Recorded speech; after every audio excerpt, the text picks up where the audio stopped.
with the CTV News update. Contenders for the state's highest office took part in a debate last night. The forum was sponsored by the Maryland Legislative Latino Coalition and moderated by one of our own, senior reporter Patricia Vallone. 5 Democratic candidates and 1 Republican addressed issues ranging from the pandemic to economic recovery to police reform. Here's a clip from last night's event.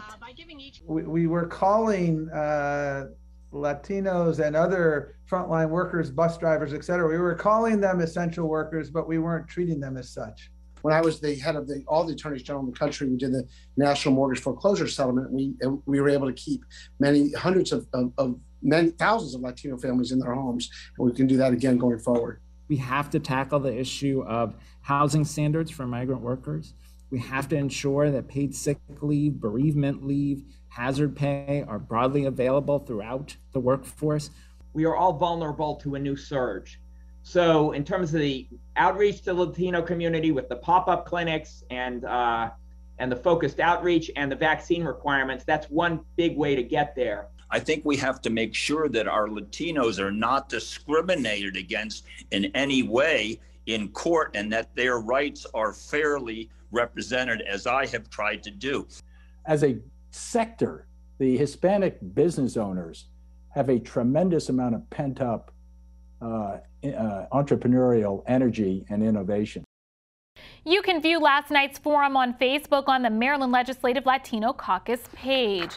Meantime, in a move that came as a surprise to some council members, Monique Anderson Walker has stepped down from her county council seat. Anderson Walker, who represented District 8, says she made the move in order to devote all of her attention to her candidacy for lieutenant governor. Gubernatorial candidate Peter Franchot tapped Anderson Walker as his running mate last month. The resignation takes effect immediately. The county council will decide whether to hold an in-person or mail-in vote election to select a successor.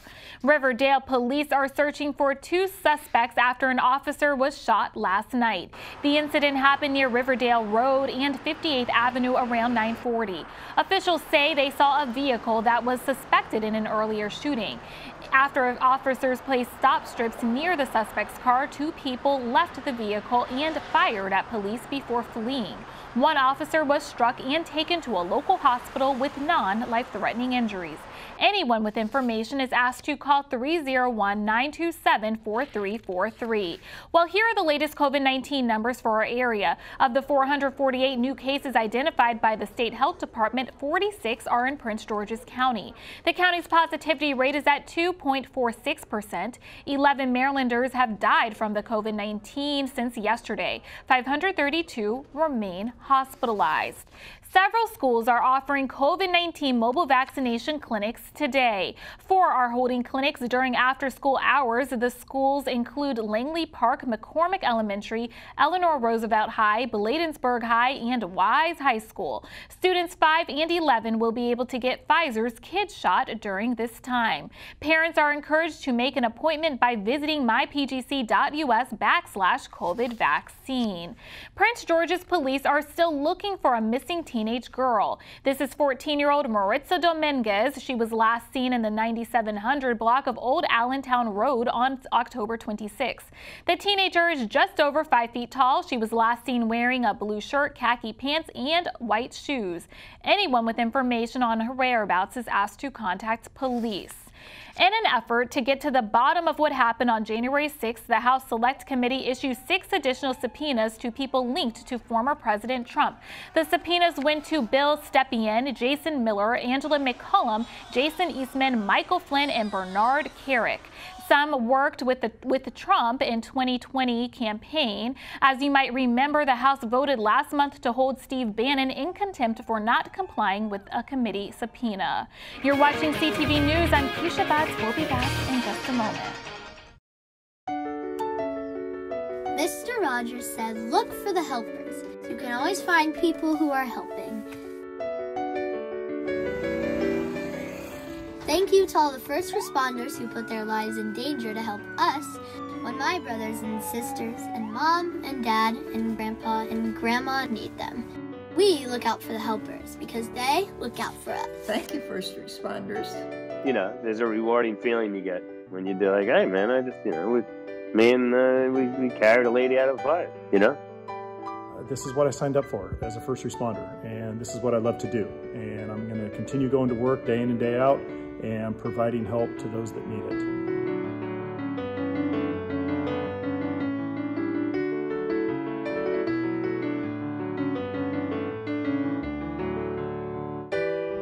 Thank you, first responders. Thank you, first responders. We need you. We wanted to let you know how much we appreciate you. Thank you, first responders. Thank you, first responders. Love you. Be safe, look after yourself, and look after one another. Thanks.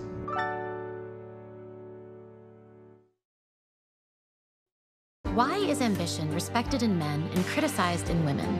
We may think ambition in women is a good thing, but because of a lifetime of cultural stereotypes, we react negatively. That's unconscious bias.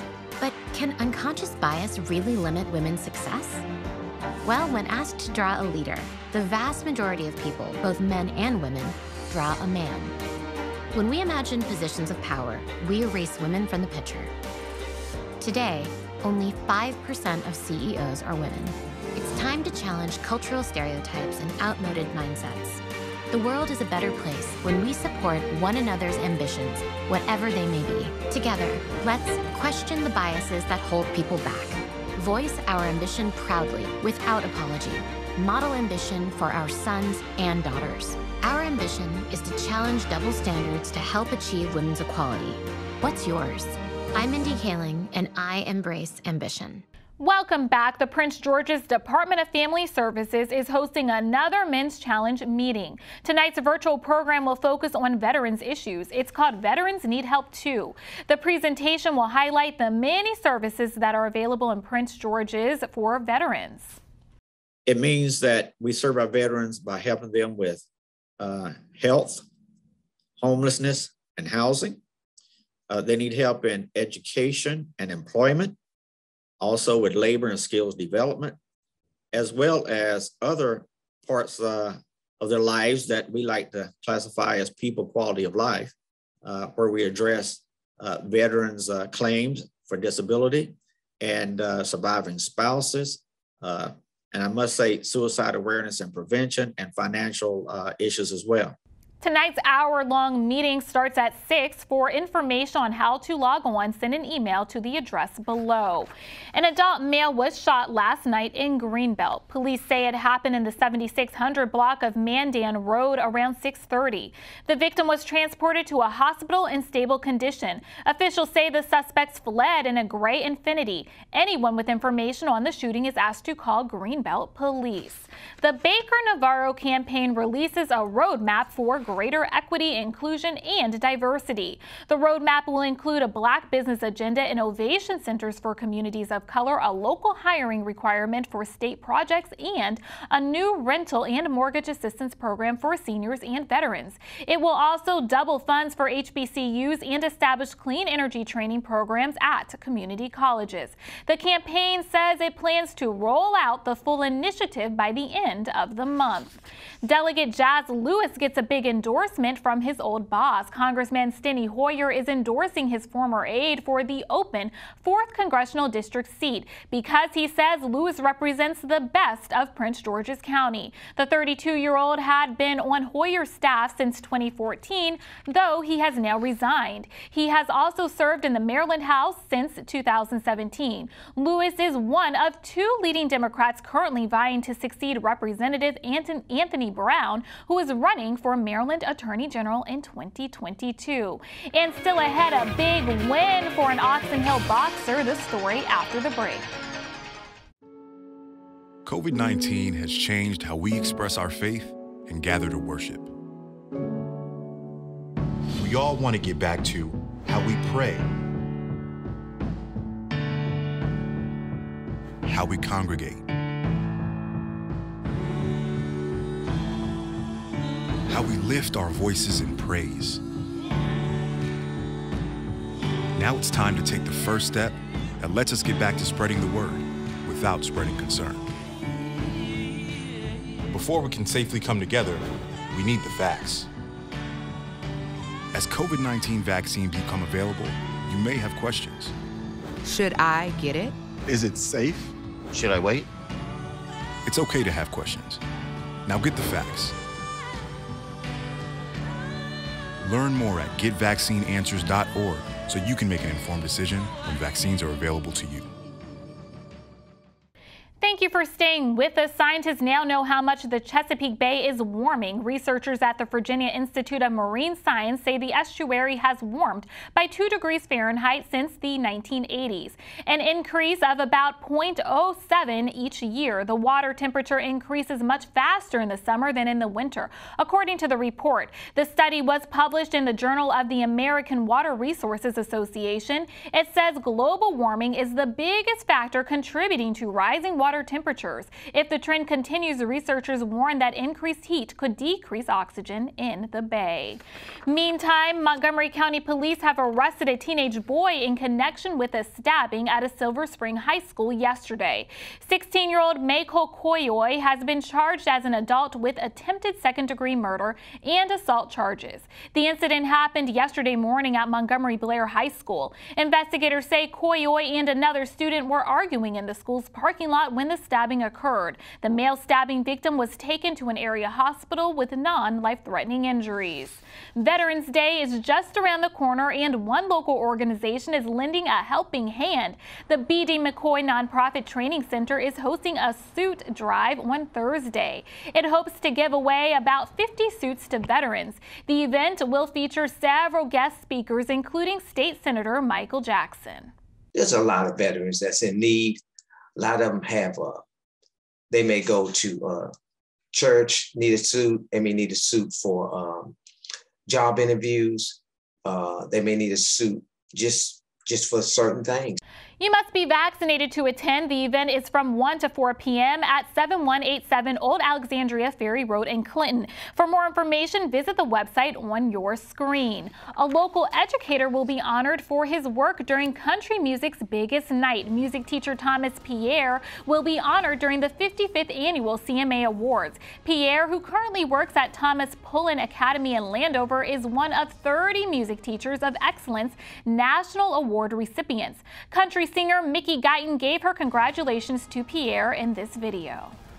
It sounds like you've overcome a lot of obstacles along the way, but your focus has always been on your students. We all applaud you for your commitment to teaching and nurturing your students through difficult times and helping shape future leaders. The award is given out by CMA Foundation. The CMA Awards is set to air tomorrow at 8 p.m. Congratulations to Thomas Pierre. An Oxon Hill native makes boxing history by unanimous decision. Jamal Harvey claims his first world title. Harvey won 6 matches in international competition in Belgrade, Serbia. He helped Team USA claim its first win for men in 14 years. Overall, Team USA took home 4 medals, including Harvey. Let's get a quick check on our 3-day weather forecast. Tonight, partly cloudy with a low around 48. Wednesday, partly sunny with a high near 65. Thursday, daytime temps reach the mid-60s with rain likely in the evening. Friday, partly sunny with a high near 65. And now for the community calendar. The Maryland Department of Parks and Recreation is bringing STEAM power to the county this month. Scholars can participate in activities dealing with math, science, and logical thinking skills. Learn about the human respiratory system and how much water drops can fit into a penny. The programs are free for students 5 years old and up. For more information, visit pgparks.com. And that wraps up our CTV News Update. Join us again tomorrow at 4:30 p.m. Have a good night.